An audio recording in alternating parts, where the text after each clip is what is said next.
English board ಕಂಡಲ್ಲಿ Karave ಕಾರ್ಯಕರ್ತರು ದಾಳಿ ನಡೆಸಿದ್ದಾರೆ. ಪರಭಾಷೆ ನಾಮಫಲಕ ಹೋರ್ಡಿಂಗ್ಸ್ಗಳನ್ನು ಹರಿದು ಹಾಕಿದ್ದಾರೆ. ಕನ್ನಡ ಇರದ ಮಳಿಗೆಗಳ ಮೇಲೆ ಕಲ್ಲು ತೂರಿ ಆಕ್ರೋಶ ಹೊರಹಾಕಿದ್ದಾರೆ. ಈ ಸುದ್ದಿಗಳನ್ನು ನೋಡೋಣ ಕನ್ನಡ ಕಿಚ್ಚು ನ್ಯೂಸ್ ಎಕ್ಸ್‌ಪ್ರೆಸ್‌ನಲ್ಲಿ.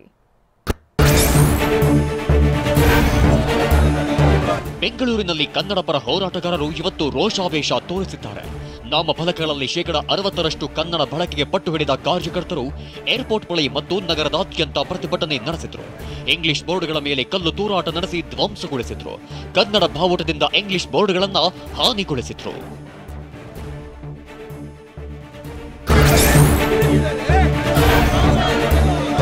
ಬೆಳಗ್ಗೆ ಬೆಂಗಳೂರು ಏರ್ಪೋರ್ಟ್ ಬಳಿಯ ಸಾದಹಳ್ಳಿ ಟೋಲ್ ಗೇಟ್ ಬಳಿ ಪ್ರತಿಭಟನೆ ಆರಂಭಿಸಿದ ಕರವೇ ಕಾರ್ಯಕರ್ತರು ರ್ಯಾಲಿ ನಡೆಸಿದ್ರು. ಹೀಗೆ ರ್ಯಾಲಿಗೆ ಹೊರಟ ವೇಳೆ ಕಣ್ಣಿಗೆ ಕಂಡ ಇಂಗ್ಲಿಷ್ ಬೋರ್ಡ್ಗಳನ್ನ ಕಿತ್ತೆಸೆದ್ರು. ಇಂಗ್ಲಿಷ್ ಬೋರ್ಡ್ ಪುಡಿ ಮಾಡಿದ್ರೆ ಬ್ಯಾನರ್ ಹರಿದು ಆಕ್ರೋಶ ವ್ಯಕ್ತಪಡಿಸಿದ್ರು. ಮಳಿಗೆಗಳ ಮೇಲೆ ಕಲ್ಲು ತೂರಾಟ ನಡೆಸಿದ್ರು. ಹೋರ್ಡಿಂಗ್ ಬೋರ್ಡ್ಗಳು ಕರವೇ ದಾಳಿಗೆ ಧ್ವಂಸಗೊಂಡವು.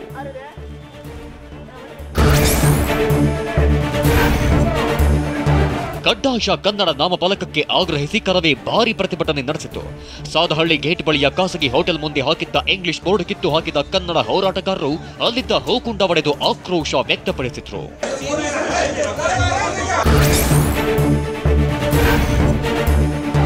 ಏರ್ಪೋರ್ಟ್ ರಸ್ತೆಯಲ್ಲಿರುವ ಮಾಲ್ ಆಫ್ ಏಷ್ಯಾ ಮೇಲೆ ಕರವೇ ಕಾರ್ಯಕರ್ತರು ದಾಳಿಗೆ ಯತ್ನಿಸಿದ್ರು. ಅದರಲ್ಲೂ ಮಹಿಳಾ ಕಾರ್ಯಕರ್ತರು ಮಾಲ್ಗೆ ನುಗ್ಗಲು ಯತ್ನಿಸಿದ್ರು. ಈ ವೇಳೆ ದೊಡ್ಡ ಹೈಡ್ರಾಮವೇ ನಡೆಯಿತು. ಬ್ಯಾರಿಕೇಡ್ ದಾಟಿ ಒಳನುಗ್ಗಲು ಯತ್ನಿಸಿದ ಕಾರ್ಯಕರ್ತೆಯರನ್ನ ಪೊಲೀಸರು ವಶಕ್ಕೆ ಪಡೆದರು.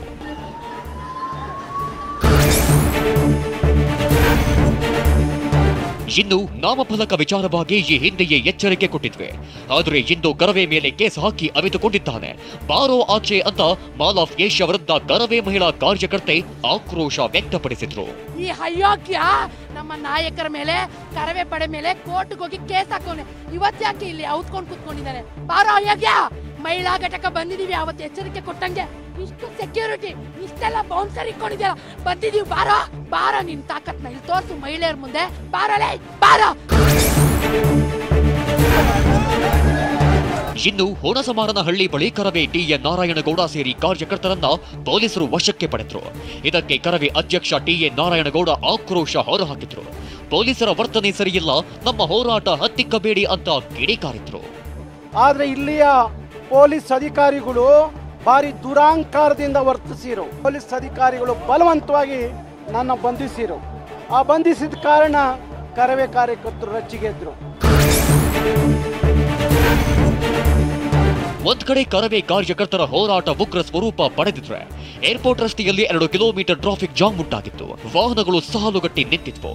ಟ್ರಾಫಿಕ್ನಲ್ಲಿ ಸಿಲುಕಿದ್ದ ವಾಹನ ಸವಾರರು ಹೈರಾಣಾದ್ರು.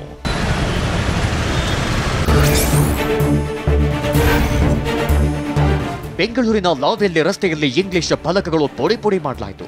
ಶೋರೂಮ್, ಬಟ್ಟೆ ಅಂಗಡಿ ಮಳಿಗೆ, ಬಿಲ್ಡರ್ಸ್ ಕಂಪನಿ, ಹೋಟೆಲ್ ಆಂಗ್ಲ ಭಾಷೆಯ ಬೋರ್ಡ್ಗಳು ಕರವೇ ಕಾರ್ಯಕರ್ತರ ದಾಳಿಗೆ ಚಿಂತೆಯಾದವು.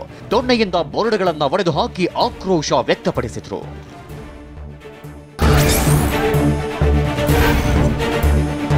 ಇತ್ತ ಕೆಂಪೇಗೌಡ ಏರ್ಪೋರ್ಟ್ ರಸ್ತೆಯಲ್ಲಿ ಕರವೇ ಕಾರ್ಯಕರ್ತರ ಆಕ್ರೋಶದ ಕಟ್ಟೆಯೊಡೆದಿತ್ತು. ರಸ್ತೆ ಬದಿ ಇಂಗ್ಲಿಷ್ ಬೋರ್ಡ್ ಮಳಿಗೆಗಳಿಗೆ ಕಲ್ಲು ತೂರಿದ್ರು. ಅಂಗಡಿ ಮುಂಗಟ್ಟು ಮುಂಭಾಗದ ಇಂಗ್ಲಿಷ್ ಫ್ಲೆಕ್ಸ್ ಹಾಗೂ ಆಸ್ಪತ್ರೆ ಬೋರ್ಡ್ಗಳನ್ನ ಪುಡಿ ಮಾಡಿದ್ರು.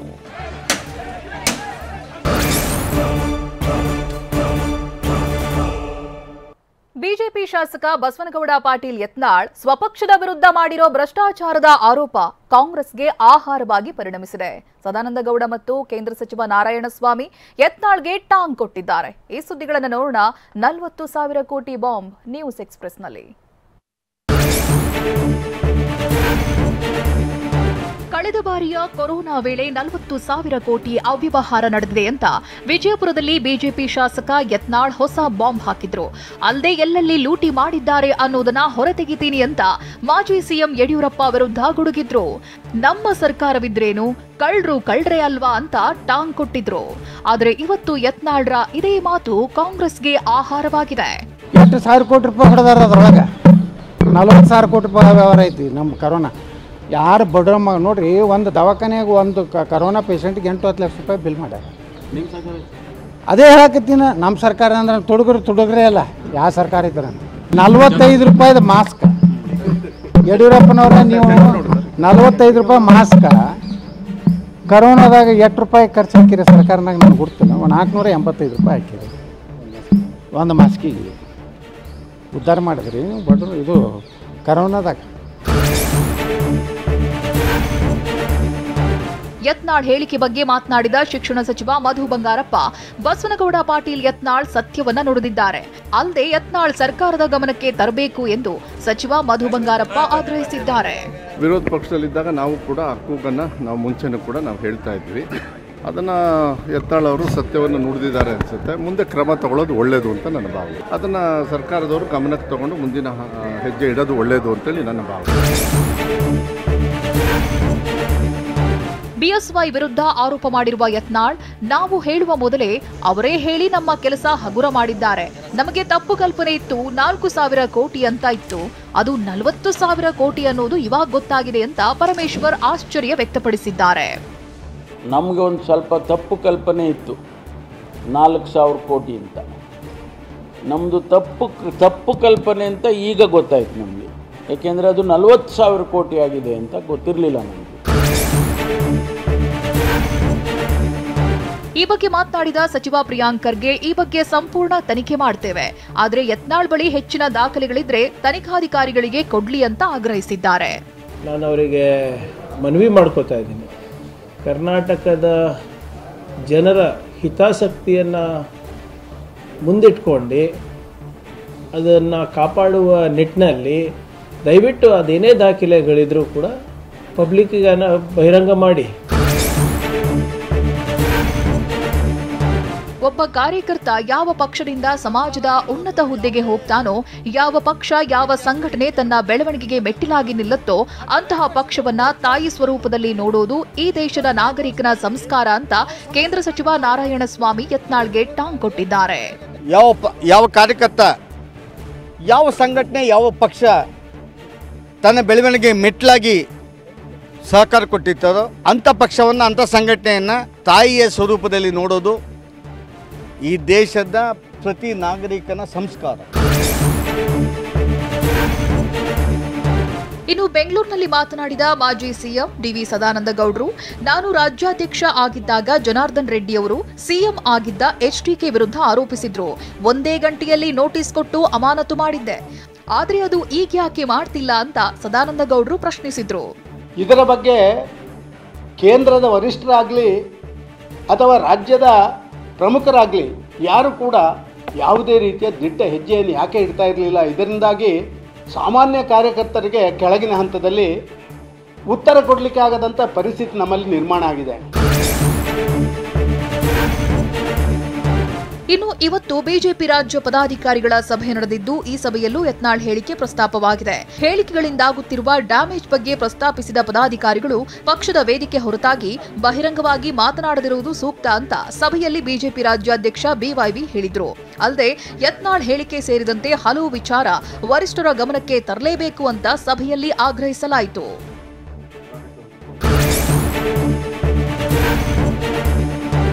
ನಾಳೆ 139ನೇ ಕಾಂಗ್ರೆಸ್ ಸಂಸ್ಥಾಪನಾ ದಿನಾಚರಣೆ ಹಿನ್ನೆಲೆ ಮಹಾರಾಷ್ಟ್ರದ ನಾಗ್ಪುರದಲ್ಲಿ ಕಾಂಗ್ರೆಸ್ ಶಕ್ತಿ ಪ್ರದರ್ಶನ ನಡೆಸಲಿದೆ.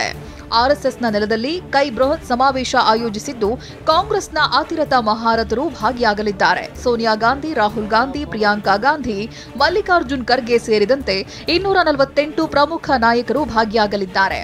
10 ಲಕ್ಷ ಕಾರ್ಯಕರ್ತರು ಭಾಗವಹಿಸುವ ನಿರೀಕ್ಷೆ ಇದೆ.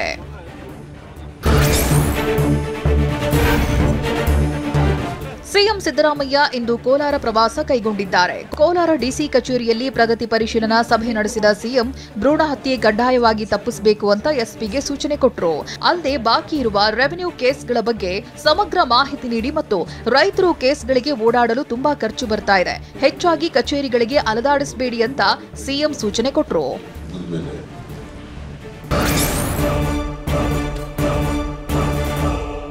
ಮೈಸೂರಿನಲ್ಲಿ ಸಂಸದ ಪ್ರತಾಪ್ ಸಿಂಹ ವಿರುದ್ಧ ಎಫ್ಐಆರ್ ದಾಖಲಾಗಿದೆ. ಅತ್ತ ಪೂಂಚ್ ಟೆರರಿಸ್ಟ್ ಅಟ್ಯಾಕ್ ಬಳಿಕ ಕೇಂದ್ರ ರಕ್ಷಣಾ ಸಚಿವ ರಾಜನಾಥ್ ಸಿಂಗ್ ಜಮ್ಮು ಮತ್ತು ಕಾಶ್ಮೀರಕ್ಕೆ ಇಂದು ಭೇಟಿ ನೀಡಿದ್ರು. ಈ ಸುದ್ದಿಗಳನ್ನು ನೋಡೋಣ ಸಮಗ್ರ ಸಮಾಚಾರ ನ್ಯೂಸ್ ಎಕ್ಸ್‌ಪ್ರೆಸ್‌ನಲ್ಲಿ. ಸಿಎಂ ಸಿಎಂ ಸಿದ್ದರಾಮಯ್ಯರನ್ನ ಸೋಮಾರಿಸಿದ್ದ ಎಂದಿದ್ದ ಸಂಸದ ಪ್ರತಾಪ್ ಸಿಂಹ ವಿರುದ್ಧ ಎಫ್ಐಆರ್ ದಾಖಲಾಗಿದೆ. ಹುಣಸೂರಿನಲ್ಲಿ ನಡೆದ ಹನುಮ ಜಯಂತಿ ಕಾರ್ಯಕ್ರಮದಲ್ಲಿ ಮಾತನಾಡಿದ ಪ್ರತಾಪ್ ಸಿಂಹ ಸೋಮಾರಿಸಿದ್ದ ಎಂಬ ಪದ ಬಳಸಿದ್ರು. ಮೈಸೂರಿನ ದೇವರಾಜ್ ಪೊಲೀಸ್ ಠಾಣೆಯಲ್ಲಿ ಕಾಂಗ್ರೆಸ್ ನಾಯಕ ಬಿಜೆ ವಿಜಯ್ ಕುಮಾರ್ ದೂರು ದಾಖಲಿಸಿದ್ರು. ಇದೀಗ ಐಪಿಸಿ ಸೆಕ್ಷನ್ 504, 153ರ ಅಡಿ ಎಫ್ಐಆರ್ ದಾಖಲಾಗಿದೆ.